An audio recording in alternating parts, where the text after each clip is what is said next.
जय संतोषी माता की। स्वागत है आप सभी का हमारे चैनल पर।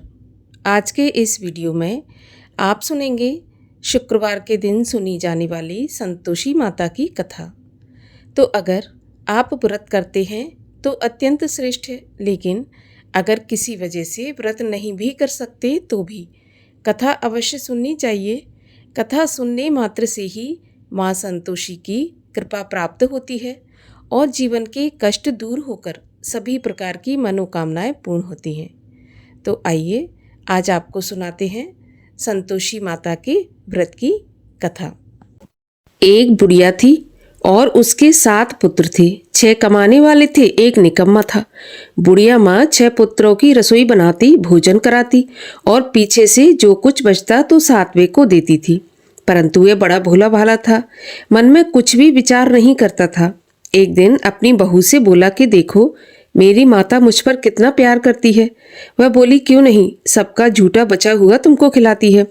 तो वह बोला, ऐसा नहीं हो सकता, मैं जब तक अपनी आंखों से नहीं देखूंगा तब तक नहीं मान सकता। तो बहू ने हंसकर कहा, ठीक है, देख लोगे तब तो मान जाओगे। कुछ दिन बाद बहुत बड़ा त्योहार आया। घर में 7 प्रकार के भोजन और चूरमा के लड्डू बने। वह जांचने के लिए सिर दर्द का बहाना बनाकर पतला सा कपड़ा सिर पर ओढ़कर रसोई घर में सो गया और कपड़े में से सब देखता रहा। 6 भाई भोजन करने आए। उसने देखा माँ ने उनके लिए सुंदर सुंदर आसन बिछाए हैं, 7 प्रकार की रसोई परोसी और आग्रह करके उन्हें जिमाती रही और वह कपड़े में से सब देखता रहा। 6 भाई भोजन करके उठे तो माता ने उनकी जूठी थालियों में से लड्डुओं के टुकड़ों को उठाया और एक लड्डू बनाया। जूठन साफ कर बुढ़िया माँ ने बुलाया, उठो बेटा, 6 भाई भोजन कर गए, अब तू ही बाकी है, उठ भोजन कर ले। तो वह कहने लगा, माँ मुझे भोजन नहीं करना, मैं परदेश जा रहा हूँ। तो माँ कहने लगी, कल जाता हो सो आज ही चला जा। वह बोला, हाँ हाँ, मैं आज ही जा रहा हूँ। यह कहकर वह घर से निकल गया। चलते समय बहू की याद आई। वह गौशाला में उपले थाप रही थी, तो वहीं जाकर उससे बोला, हम जावे परदेश को आवेंगे कुछ काल, तुम रहियो संतोष से धर्म आपनो पाल। तो वह बोली, जाओ पिया आनंद से, हमरो सोच हटाए, राम भरोसे हम रहें, ईश्वर तुम्हें सहाय। देव निशानी आपनी देख धरू में धीर, सुध हमरी न बिसारियो रखियो मन गंभीर। तो वह बोला, मेरे पास कुछ नहीं है, ये अंगूठी है सो ले लो और अपनी कुछ निशानी मुझे दो। तो वह बोली, मेरे पास क्या है, यह गोबर से भरा हाथ है। ये कहकर उसकी पीठ पर गोबर के हाथ की थाप मार दी। अब बुढ़िया का बेटा चल दिया। चलते चलते दूर देश में पहुंचा। वहां पर एक साहूकार की दुकान थी। वहां जाकर कहने लगा, भाई मुझे नौकरी पर रख लो। तो साहूकार को जरूरत थी, तो वह बोला, ठीक है, रह जा। लड़के ने पूछा, तनख्वाह क्या दोगे? तो साहूकार ने कहा, काम देखकर दाम मिलेंगे। अब उसको साहूकार की नौकरी मिल गई। वह सवेरे 7 बजे से रात तक नौकरी करने लगा। कुछ दिनों में दुकान का सारा लेन देन, हिसाब किताब, ग्राहकों को माल बेचना, सारा काम करने लगा। साहूकार के 7-8 नौकर थे। वे सब सोचने लगे कि यह तो बहुत होशियार बन गया है। सेठ ने भी काम देखा और 3 महीने में उसे आधे मुनाफे का साझेदार बना लिया। वह 12 वर्ष में ही नामी सेठ बन गया और मालिक सारा कारोबार उस पर छोड़कर बाहर चला गया। अब बहू पर क्या बीती सो सुनो। सास ससुर उसे दुख देने लगे।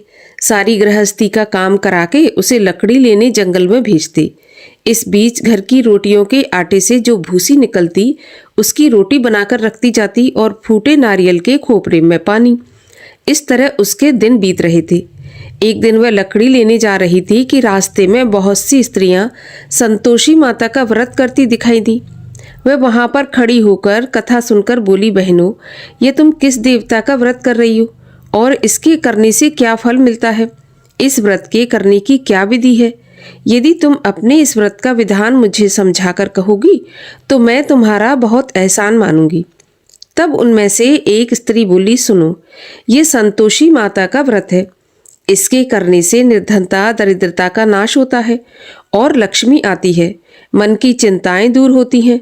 घर में सुख होने से मन को प्रसन्नता और शांति मिलती है। निपुत्री को पुत्र मिलता है। प्रियतम बाहर गया हो तो जल्दी आ जाता है। कुंवारी कन्या को मनपसंद वर मिलता है।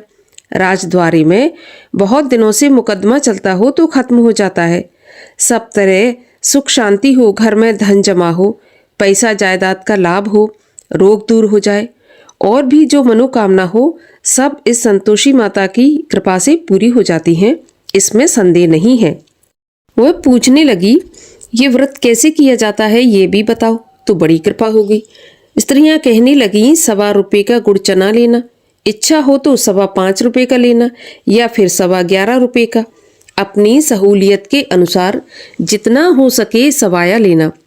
1.25 रुपये से 5.25 रुपये तथा इससे भी ज़्यादा शक्ति और भक्ति अनुसार सवाया लेना। हर शुक्रवार को निराहार रहकर कथा कहना या सुनना, इसके बीच क्रम टूटे नहीं। लगातार नियम पालन करना। सुनने वाला कोई ना मिले तो घी का दीपक जलाकर उसके आगे जल के पात्र को रखकर कथा कहना, परंतु नियम न टूटे। जब तक कार्य सिद्ध ना हो नियम पालन करना और कार्य सिद्ध हो जाने पर ही व्रत का उद्यापन करना। 3 महीने में माता पूरा फल प्रदान करती है। यदि किसी के खोटे ग्रह हों तो भी माता 1 वर्ष में अवश्य कार्य सिद्ध करती है। कार्य सिद्ध होने पर ही उद्यापन करना चाहिए, बीच में नहीं करना चाहिए। उद्यापन में 2.5 सेर आटे का खाजा, इसी नाप से खीर तथा चने का साग बनाना, 8 लड़कों को भोजन कराना, जहाँ तक मिले देवर जेठ भाई बंधु कुटुंब के लड़के लेना, ना मिले तो रिश्तेदारों और पड़ोसियों के लड़के बुलाना, उन्हें भोजन कराना, यथाशक्ति दक्षिणा देकर माता का नियम पूरा करना और उस दिन घर में कोई खटाई ना खाए, इस बात का ध्यान रखना। ये सुनकर बुढ़िया के लड़के की बहू चल दी। रास्ते में लकड़ी के बोझ को बेच दिया और उन पैसों से गुड़ चना लेकर माता के व्रत की तैयारी करके आगे चली और सामने मंदिर देखकर पूछने लगी, ये मंदिर किसका है? तो सब लोग कहने लगे, ये संतोषी माता का मंदिर है। यह सुनकर माता के मंदिर में जाकर माँ के चरणों में लौटने लगी, दीन होकर विनती करने लगी, माँ मैं निपट मूर्ख हूँ, व्रत के नियम कुछ नहीं जानती, मैं बहुत दुखी हूँ। हे माता जगत जननी, मेरा दुख दूर कर, मैं तेरी शरण में हूँ। माता को दया आई। एक शुक्रवार बीता कि दूसरे शुक्रवार को ही इसके पति का पत्र आया और तीसरे को उसका भेजा हुआ पैसा भी आ पहुंचा। ये देखकर जेठानी मुंह सिकोड़ने लगी, इतने दिनों में इतना पैसा आया, इसमें क्या बड़ाई है। लड़के ताने देने लगे। काकी के पास अब पत्र आने लगे, रुपया आने लगा। अब तो काकी की खातिर बढ़ेगी, अब तो काकी बुलाने से भी नहीं बोलेगी। इस प्रकार के वचन कहने लगे। बेचारी सरलता से बोली, भैया पत्र आवे रुपया आवे तो हम सबके लिए अच्छा है। ऐसा कहकर आंखों में आंसू भरकर संतोषी माता के मंदिर में आकर मातेश्वरी के चरणों में गिरकर रोने लगी। माँ मैंने तुमसे पैसा नहीं मांगा, मुझे पैसे से क्या काम है, मुझे तो अपने सुहाग से काम है। मैं तो अपने स्वामी के दर्शन और सेवा मांगती हूँ। तब माता ने प्रसन्न होकर कहा, जा बेटी तेरा स्वामी आएगा। ये सुनकर खुशी से बावली हो घर में जाकर काम करने लगी।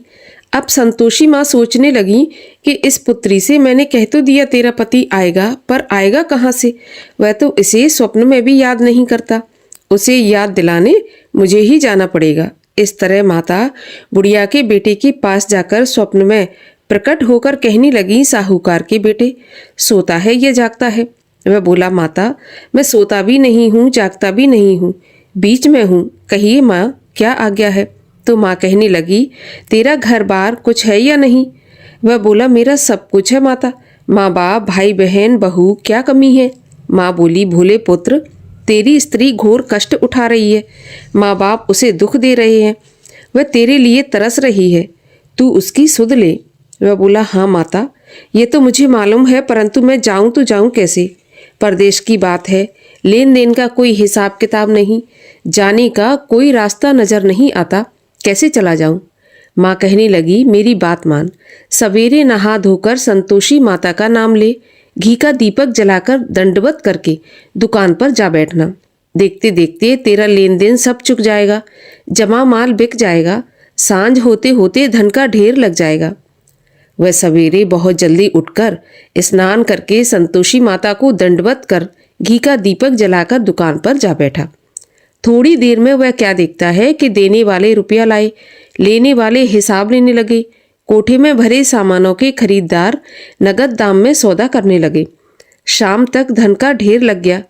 माता का चमत्कार देखकर उसका मन प्रसन्न हो गया और प्रसन्न मन से माता का नाम ले घर ले जाने के वास्ते गहना कपड़ा खरीदने लगा और वहां के काम से निपटकर घर को रवाना हुआ।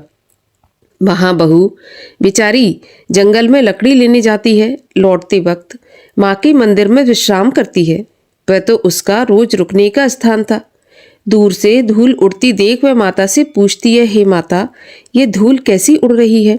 तो माँ कहती है, पुत्री, तेरा पति आ रहा है। अब तू ऐसा कर, लकड़ियों के 3 बोझ बना ले। एक नदी के किनारे रख, दूसरा मेरे मंदिर पर और तीसरा अपने सिर पर रख। तेरे पति को लकड़ी का गट्ठा देखकर मोह पैदा होगा। वह वहां रुकेगा, नाश्ता पानी बना खाकर माँ से मिलने जाएगा।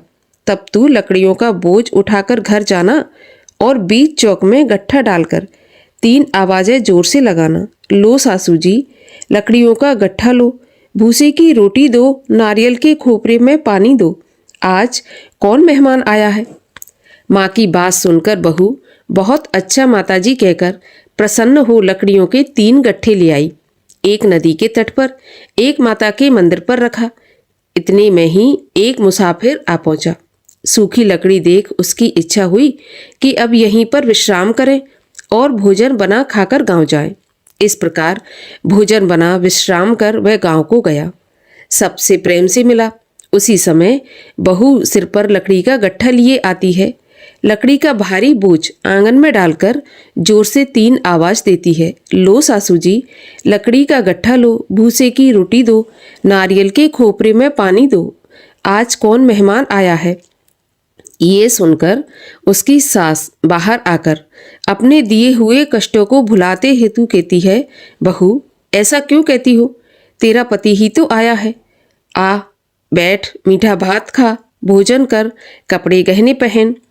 इतने में आवाज सुनकर उसका स्वामी बाहर आता है और अंगूठी देखकर व्याकुल होकर माँ से पूछता है, माँ, यह कौन है? तो माँ कहती है, बेटा, ये तेरी बहू है। आज 12 वर्ष हो गए जब से तू गया है। तब से सारे गांव में जानवर की तरह भटकती फिरती है। काम काज घर का कुछ करती नहीं, 4 समय आकर खा जाती है।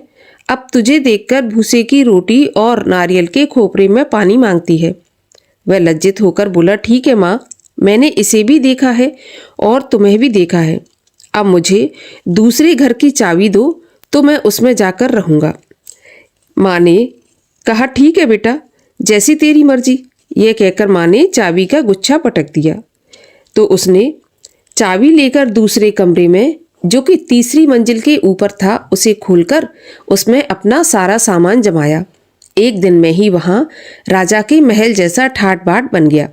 अब क्या था, दोनों पति पत्नी सुखपूर्वक रहने लगे। इतने में अगला शुक्रवार आया तो बहू ने अपने पति से कहा, मुझे माता का उद्यापन करना है। तो पति बोला, बहुत अच्छा, खुशी से करो। वह तुरंत ही उद्यापन की तैयारी करने लगी। जेठ के लड़कों को भोजन के लिए कहने गई। उन्होंने मंजूर किया, परंतु पीछे जेठानी अपने बच्चों को सिखाती है, देखो रे, भोजन के समय सब लोग खटाई मांगना, जिससे इसका उद्यापन पूरा न हो। लड़के खाना खाने आए, खीर पेट भरकर खाई, परंतु याद आते ही कहने लगे, हमें कुछ खटाई खाने को दो, खीर खाना हमें नहीं भाता, देखकर अरुचि होती है। तो बहू कहने लगी, खटाई किसी को नहीं दी जाएगी, ये तो संतोषी माता का प्रसाद है। लड़के तुरंत उठकर खड़े हुए और बोले, पैसा लाओ। बोली बहू कुछ जानती नहीं थी, सो उन्हें पैसे दे दिए। लड़के उसी समय जाकर के इमली लेकर खाने लगे। यह देखकर बहू पर माता ने कोप किया। राजा के दूत उसके पति को पकड़कर ले गए। जेठ जेठानी मनमाने खोटे वचन कहने लगे। लूट लूट कर धन इकट्ठा करके लाया था, सो राजा के दूत पकड़कर ले गए। अब सब मालूम पड़ जाएगा जब जेल की हवा खाएगा। बहू से ऐसे वचन सहन नहीं हुए। रोती रोती माता के मंदिर में गई और बोली, हे माता, तुमने ये क्या किया? हंसाकर क्यों रुलाया? माता बोली, पुत्री, तूने उद्यापन करके मेरा व्रत भंग किया है। इतनी जल्दी सारी बातें भुला दी। वह कहने लगी, माता, भूली कुछ नहीं हूँ, ना ही कुछ अपराध किया है। मुझे तो लड़कों ने भूल में डाल दिया। मैंने भूलवश उन्हें पैसे दे दिए। मुझे क्षमा कर दो माता। मैं फिर से तुम्हारा उद्यापन करूंगी और अब ऐसी भूल नहीं होगी। तो माँ बोली, ठीक है, अब भूल मत करना। वह बोली, अब भूल नहीं होगी माँ। बताओ मेरे पति कैसे वापस आएंगे? तो माँ बोली, जा पुत्री, तेरा पति तुझे रास्ते में ही आता मिलेगा। तो वह घर को चल दी। रास्ते में उसे पति आता मिला। तो उसने पूछा कि तुम कहाँ गए थे? तब वह कहने लगा, इतना धन कमाया है तो उसका टैक्स राजा ने मांगा था, वही भरने गया था। वह प्रसन्न होकर बोली, भला हुआ, अब घर चलो। कुछ दिन बाद फिर शुक्रवार आया तो वह बोली, मुझे माता का उद्यापन करना है। तो पति ने कहा, ठीक है, करो। वह फिर से जेठ के लड़कों को भोजन के लिए कहने गई तो जेठानी ने पहले तो एक दो बातें सुनाई और फिर अपने लड़कों को सिखा दिया कि तुम पहले ही खटाई मांगना। तो लड़के कहने लगे, हमें खीर खाना नहीं भाता, जी बिगड़ता है, कुछ खटाई खाने को दो। तो वह बोली, खटाई खाने को नहीं मिलेगी, खाना हो तो खाओ। ऐसा कहकर वह ब्राह्मणों के लड़कों को लाकर भोजन कराने लगी। यथाशक्ति दक्षिणा की जगह एक एक फल उन्हें दिया। इससे संतोषी माता प्रसन्न हुई। माता की कृपा होते ही 9वें महीने उसको चंद्रमा के समान सुंदर पुत्र प्राप्त हुआ। अब वह पुत्र को लेकर प्रतिदिन माताजी के मंदिर में जाने लगी। एक दिन माँ ने सोचा कि यह रोज आती है, आज क्यों ना मैं ही इसके घर चलूं, इसका घर देखूं तो सही। ऐसा विचार कर माँ ने भयानक रूप बनाया। गुड़ और चने से सना मुख, ऊपर से सूंड के समान होंठ, उस पर मक्खियां भिनभिना रही थीं। दहलीज में पांव रखते ही उसकी सास चिल्लाई, देखो रे, कोई चुड़ैल आ रही है, लड़कों इसे भगाओ, नहीं तो ये सभी को खा जाएगी। लड़के डरने लगे और चिल्लाकर खिड़की बंद करने लगे। छोटी बहू रोशनदान में से देख रही थी। प्रसन्नता से पगली होकर चिल्लाने लगी, आज मेरी माता मेरे घर आई है। ऐसा कहकर बच्चे को दूध पिलाने से हटाती है। इतने में सास का क्रोध फूट पड़ा। बोली, देखो कैसी उतावली हुई जो बच्चे को पटक दिया। इतने में माँ के प्रताप से जहां देखो वहां लड़के ही लड़के नजर आने लगे। वह बोली, माँ जी, मैं जिनका व्रत करती हूँ ये वही संतोषी माता है। इतना कहकर झट से सारे घर के किवाड़ खोल दिए। सबने माता के चरण पकड़ लिए और विनती करके कहने लगे, माता, हम मूर्ख हैं, हम अज्ञानी हैं, पापी हैं। आपके व्रत की विधि हम नहीं जानते। आपका व्रत भंग करके हमने बहुत बड़ा अपराध किया है। हे माता, आप हमारा अपराध क्षमा करो। इस प्रकार माता प्रसन्न हुई। माता ने बहू को वरदान दिया और सबको क्षमा किया। हे माता, आपने जैसा बहू को फल दिया वैसा सबको दें। जो इस कथा को पढ़े या सुने उसका मनोरथ पूर्ण हो। बोलो संतोषी माता की जय। संतोषी माता की आरती। जय संतोषी माता मैया, जय संतोषी माता, अपने सेवक जन की सुख संपत्ति दाता। जय संतोषी माता, सुंदर चीर सुनहरी, माँ धारण की नो, हीरा पन्ना दम के तन श्रृंगार लीनो। जय संतोषी माता, गेरू लाल छटा छवि, बदन कमल सोहे, मंद हसत करुणामयी, त्रिभुवन मन मोहे। जय संतोषी माता, स्वर्ण सिंहासन बैठी, चवर ढुरे प्यारे, धूप दीप मधुमेवा, भोग धरे न्यारे। जय संतोषी माता, गुड़ और चना परम प्रिय, ताम संतोष कियो संतोषी कहलाई। भक्तन वैभव दियो जय संतोषी माता। शुक्रवार प्रिय मानत आज दिवस सोही, भक्त मंडली आई कथा सुनत मोही। जय संतोषी माता। मंदिर जगमग ज्योति मंगल ध्वनि छाई, विनय करे हम बालक चरणन सिर नाई। जय संतोषी माता। भक्ति भावमय पूजा अंगीकृत की जय, जो मन बसे हमारे इच्छित फल दीजै। जय संतोषी माता। दुखी दरिद्री रोगी संकट मुक्त किए, बहुधन धान्य भरे घर सुख सौभाग्य दिए। जय संतोषी माता।